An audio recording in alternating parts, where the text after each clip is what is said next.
wasallam. Saya ingat dengan satu kejadian, wahai hadirin. Al-Habib Muhammad bin Abdullah Al-Haddar ketika beliau membuka majlis al-maulid di negeri Baydha, mertuanya Al-Habib Umar bin Muhammad bin Salim bin. Esok harinya para aulia di negeri Baydha ini terkenal banyak para wali zamannya. Mereka menangis dan berkata, tadi malam kami bermimpi melihat ahli barzakh semuanya tersenyum. Ya Rabb. Orang yang sudah meninggal dari ahli barzakh tersenyum. Kami tanyakan, kenapa kalian tersenyum? Dan kami lihat dulu yang diadab oleh Allah. Allah pindah tempatnya ke tempat yang diridhoi oleh Allah dan surganya Allah. Ditanyakan, ada apa kalian ini bahagia dan dipindahkan nasib kalian min ahli syaqawah ila ahli sa'adah. Dibilang kami berpindah ini dikarenakan tadi malam ada majlisul maulid, tadi malam ada satu yang oleh Al-Habib Muhammad bin Abdullah Al-Haddar, berkat da'watul mustajabah yang mendoakan muslimin al-muslimat wal mu'minina wal mu'minat al-ahya'i minhum wal amwat. Berkat majlis itu Allah angkat semua yang ada dari golongan ahli nar, dipindahkan oleh Allah ke ahli surga memandang acara pada malam tersebut. Allahumma shalli ala Muhammad ala Sayyidina Muhammad. Kita berharap ahli barzakh dari orang tua kita, guru-guru kita, anak istri kita, atau sahabat saudara kita, Allah angkat segala bala yang menimpa mereka, dan Allah mengangkat segala musibah yang menimpa ahli kubur, dan juga manusia yang hidup di dunia. Allah angkat segala kegelapan kehidupan kita, keluarga kita, segala kesialan kehidupan ini berkat Nabi Muhammad, dengan kemuliaan Nabi besar Muhammad sallallahu alaihi wasallam. Bagaimana tidak, wahai hadirin? Syaitan itu hamba yang paling kuat ibadahnya. Tidak ada satu tempat dunia, baik itu jagat raya ini, kecuali syaitan pernah sujud di tempat tersebut. Dikarenakan dia tidak bisa memuliakan Nabi Adam. Ya Rabb. Fasajadu illa iblisa aba wastakbar. Semuanya sujud kecuali iblis, nak mau. Malah dia sombong, khalaqtahu min tin, khalaqtani min nar wa khalaqtahu min tin. Ya Allah, Engkau ciptakan aku dari api, ya Allah, dan Adam ini dari tanah Engkau ciptakan. Dia tidak mau memuliakan Adam karena dikatakan sama-sama makhluk ini. Ya Rabb. Dan dia merasa ibadahnya banyak, bukan satu rakaat, bukan jutaan. Setiap tempat ini dia sudah pernah sholat dan ibadah di situ. Baik itu langit maupun bumi, dimanapun tempat Allah ciptakan, dia sudah pernah lakukan ta'abbud di situ. Sampai detik ini dilaknat oleh Allah karena tidak bisa memuliakan hamba yang dimuliakan oleh Allah. Ternyata memuliakan hamba Allah adalah upacara ibadah yang sangat dahsyat, mengalahkan ibadah syaitan yang sangat hebat. Kalah ilmunya, ibadahnya tidak dipandang oleh Allah karena tidak bisa beribadah memuliakan hamba yang dimuliakan oleh Allah. Dilaknat oleh Allah karena tidak memuliakan Adam. Bagaimana kalau dia tidak bisa memuliakan Nabi Muhammad? Allah sallallahu alaihi. Bagaimana jikalau hamba ini tidak bisa mengagungkan Nabi Muhammad? Akan jauh dari Allah karena orang ini tidak mengerti. Orang ini tidak memahami kedudukan Nabi Muhammad. Wa ma arsalnaka illa rahmatan lil alamin. Tidaklah aku mengutusmu ya Muhammad kecuali rahmat anugerahku untuk semesta alam ini, untuk semua makhlukku, pertolongan, anugerahku, inayahku, semuanya kutumpukkan kepadamu wahai Nabi Muhammad sallallahu alaihi wasallam. Jibril yang pembawa rahmat saja cinta, kita lihat bagaimana tidak mau lepas dengan Nabi Muhammad sallallahu alaihi wasallam. Hadirin rahimani wa rahimakumullah.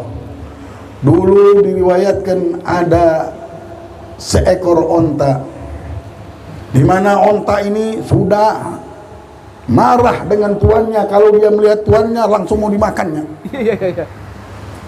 Dan onta ini ahjadul hayawan dibilang. Paling pendendamnya hewan adalah onta. Jangan sekali-kali kita pernah berbuat jahat sama dia, dia akan kenang terus dan dia akan dendam atas perilaku yang kita lakukan itu. Ahjadul hayawan.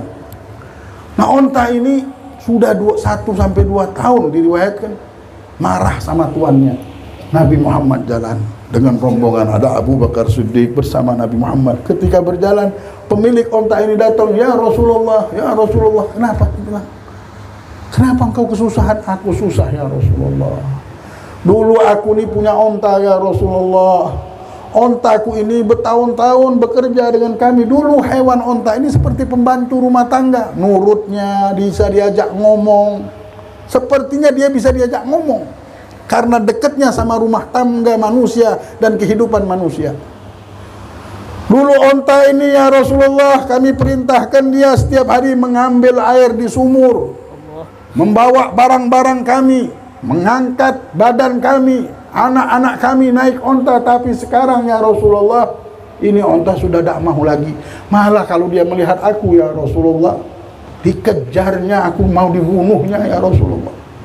Sekarang kami letakkan dia di hadiqah, fi dzalikal hadiqah. Di mana dia? Rasulullah bilang fi dzalikal hadiqah, ada di kebun itu.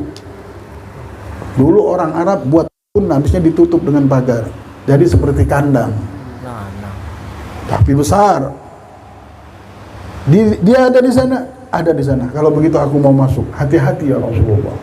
Satu sahabat mendekati, ya Rasulullah, akhafu an yu'dzika ya Rasulullah. Aku takut ini onta akan mencelakaimu ya Rasulullah. Rasulullah bilang, innal hayawan la yu'dzini. Binatang-binatang tidak akan bisa menggangguku. Cinta juga sama Rasulullah binatang-binatang. Masuk Nabi Muhammad, dibukalah pintu kebun itu sama Rasulullah. Ketika dibuka, sahabat di belakang siap-siap. Dan di belakang juga ada pemilik onta. Rasulullah bilang, jangan kau kelihatan onta, nanti dia mengejarmu. Singitan dia. Duduk, tiba-tiba onta itu langsung melihat Nabi Muhammad, mengejar Nabi Muhammad. Sahabat heran, nah ini benar dia, masih ngamuk ini. Tidak taunya menundukkan kepalanya dan sujud di hadapan Nabi Muhammad. Sujud, dan dia seperti berbicara di hadapan Nabi Muhammad, diusap sama Rasulullah kepalanya, diikatlah kakinya sama Rasulullah, laki belakang diikat lagi, dia menoleh seperti ngomong dengan Nabi Muhammad. Nabi Muhammad mengikat ini bukan kejam atau mau menghukumnya. Nabi takut dia melihat tuannya itu yang jahat sama dia, dikejarnya nanti langsung. Itulah Nabi Muhammad siap-siap diikatnya dulu. Setelah diikat, sambil mendengarkan omongan onta itu, dia langsung kembali. Dia bilang, wahai sahabatku, onta ini tadi mengadu kepadaku bahwasanya engkau telah memberikan satu kehidupan yang susah pada dirinya. Engkau memberikan dia makan yang sedikit, dan engkau jadikan pekerjaannya pekerjaan orang yang sangat berat, pekerjaan yang sangat berat, pekerjaan orang-orang yang kuat. Sedangkan makanan saja engkau berikan makanan orang-orang yang lemah. Bagaimana bisa dia lakukan? Dan setiap hari engkau tumpukan kerjaan demi pekerjaan. Itulah yang menjadikan dia marah. Menangis dia, benar ya Rasulullah, selama ini aku tidak memberikan makanan yang layak dengan dia. Dan a'idka minal yawm ya Rasulullah, aku berjanji mulai detik ini ya Rasulullah akan memberikan makanan yang kafian, yang cukup untuk dia, dan tidak akan memaksanya untuk bekerja ya Rasulullah. Kau berjanji, aku berjanji. Si onta tadi sudah tak marah lagi, alhamdulillah. Satu sahabat Sayyidina Abu Bakar Siddiq membisiki Nabi Muhammad, ya Rasulullah, ka'annal jamal ya'rifu annaka nabiyyun min anbiya'illah. Ya Rasulullah, sepertinya onta itu kenal bahwa engkau ini adalah nabi utusan Allah Subhanahu wa taala. Tersenyum Rasulullah sallallahu alaihi wasallam. Sebagian sahabat lagi mendekati Rasulullah, ya Rasulullah, onta adalah hayawan yasjudu baina yadik wa ya'rifu fadlak. Mereka sujud di hadapanmu dan tahu kemuliaan dan keunggulan dan kedudukanmu. Bagaimana manusia tidak bisa mengenal ini ya Rasulullah? Ya Rab. Kita lihat, onta tahu dengan kedudukan Nabi Muhammad. Onta tahu dengan kemuliaan Nabi Muhammad. Mengerti dia kehidupan yang sangat banyak ini, kesusahan yang dia hadapi, apapun yang terjadi di dalam dunia yang penuh fitnah ini, dia mengerti dan menjadikannya mengerti bahwa hidupnya butuh syafaat dan ampunan dan pertolongan Nabi Muhammad. Dia mendatangi Nabi Muhammad dan dia mengadu sujud dengan Nabi Muhammad ketika dia memiliki masalah. Ya Rab. Lana ya ma'syaral Islam. Nah. Inna lana inayatun ruknan ghairu munhadim. Imam Busairi.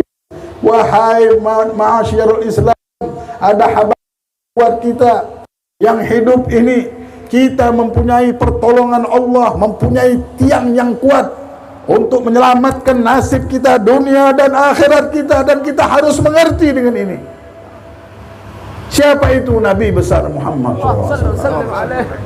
Orang yang mendapatkan hidayah, di hatinya ada cahaya ketika melihat cobaan hidup dunia dan kejadian yang sangat banyak ini, menjadikan dia tambah mengerti dengan kedudukan Nabi Muhammad. Inayatun ruknan ghairu munhadimi. Ada pertolongan Allah yang sudah turun yang tidak akan hancur tiang tersebut.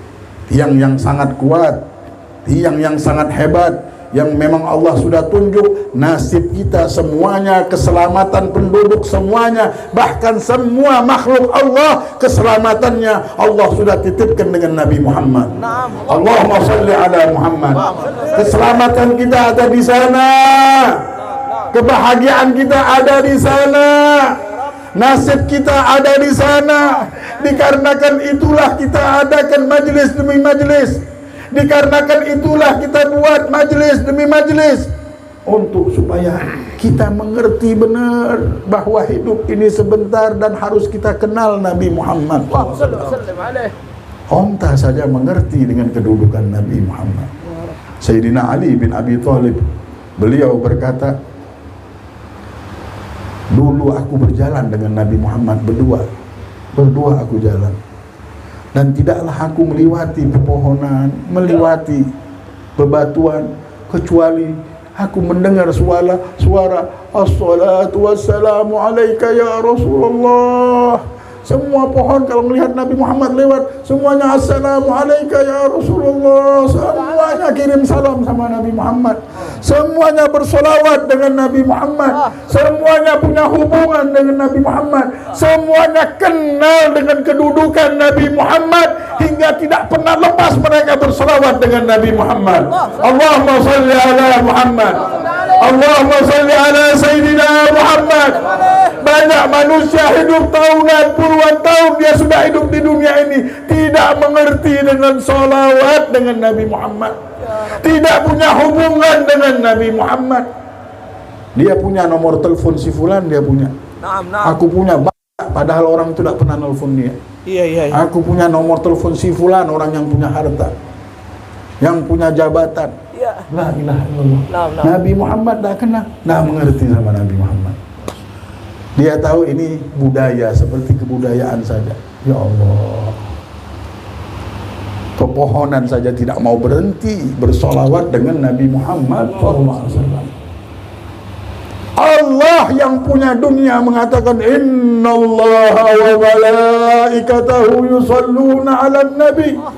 Sesungguhnya Allah dan malaikat bersalawat dengan Nabi. Allah yang punya dunia sejagat raya ini jatuh cinta dengan Nabi Muhammad.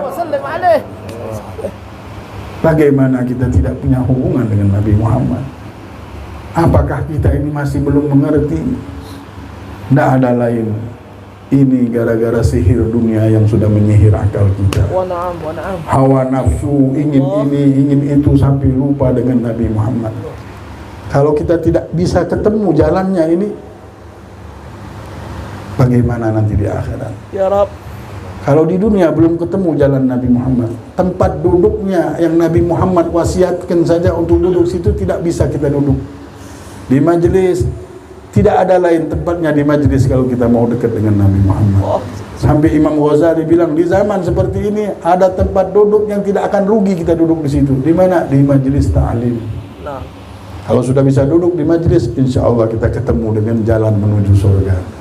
Nah, para tuan guru, para aulia, mereka mencari cara bagaimana umat ini selamat, umat ini bisa mendapatkan kebahagiaan, mendapatkan syafaat.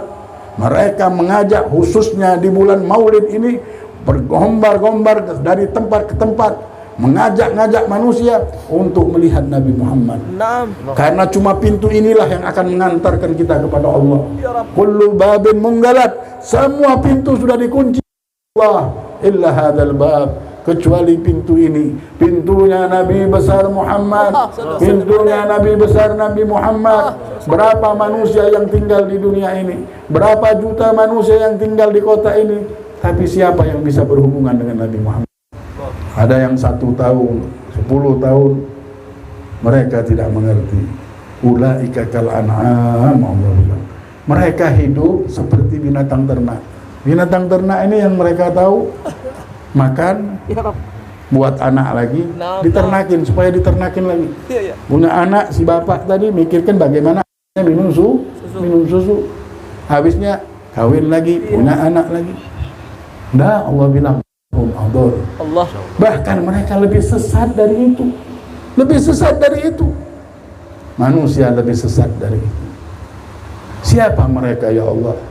Hidup di dunia yang diciptakan oleh Allah, dirinya sendiri diciptakan oleh Allah, makan rezeki dari Allah, tapi mereka tidak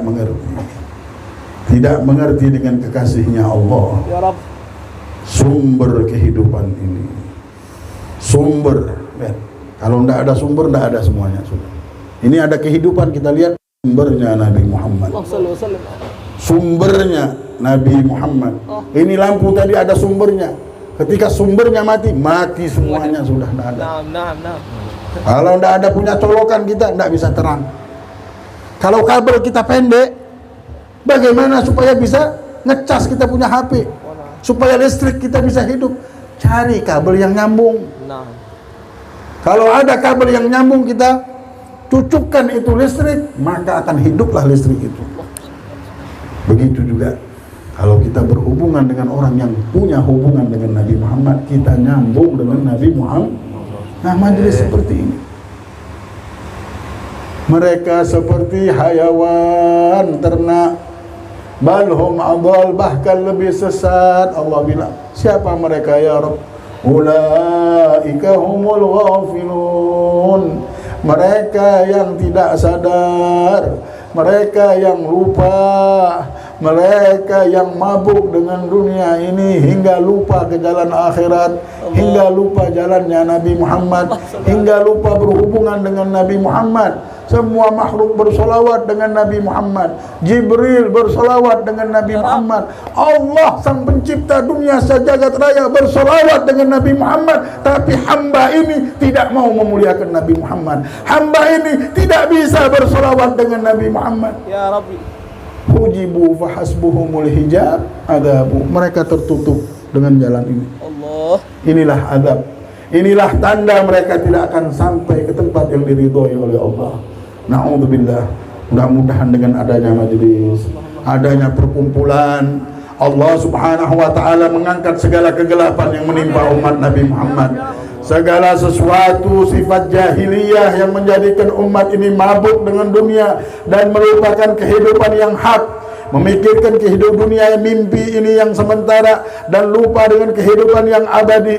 Allahumma hadina fi man hadait, Allahumma hadina fi man hadait, Allahumma hadina fi man hadait, wa afina fi man afait, wa tawallana fi man tawallait, wa barik lana fi ma a'tait. Allahumma hadina bihudak ولا تولنا وليا سواك ولا تجعلنا ممن خالف أمرك وعصاك وحسبنا الله ونعم الوكيل نعم المولى ونعم النصير ولا حول ولا قوة إلا بالله العلي العظيم. Ya Allah, selamatkanlah umat Nabi Muhammad. Ya Rab, selamatkanlah umat Nabi Muhammad. Angkatlah bala yang menimpa umat Nabi, dia yang menimpa umat Nabi Muhammad. Ya Allah, berikanlah hidayat kepada kami. Ya Allah, kirimkanlah rahmatmu kepada kami dan syafaat keberkahan Nabi Muhammad kepada diri kami. Ya Allah, sambungkanlah hubungan kami dengan Nabi Muhammad. Jadikanlah sisa umur kami ini kami mengerti dengan mustika yang sangat mahal ini, dengan sumber kehidupan dunia dan akhirat. Nabi besar Muhammad, kami mengerti dengannya, kami memahami kedudukannya, kami terus memandang keindahan pemberian Allah pada dirinya, dan masukkanlah kami di daerahnya, di wilayahnya, di bentengnya. Lindungilah kami dari fitnah dunia ya Rabb, dan fitnah zaman dan ahli zaman. Rabbana atina fid dunya hasanah wa fil akhirati hasanah wa qina adzaban nar. Wa sallallahu ala sayyidina Muhammadin wa ala alihi wa sahbihi wasallam. Walhamdulillahi rabbil alamin. Wal afu minkum wassalamu alaikum warahmatullahi wabarakatuh.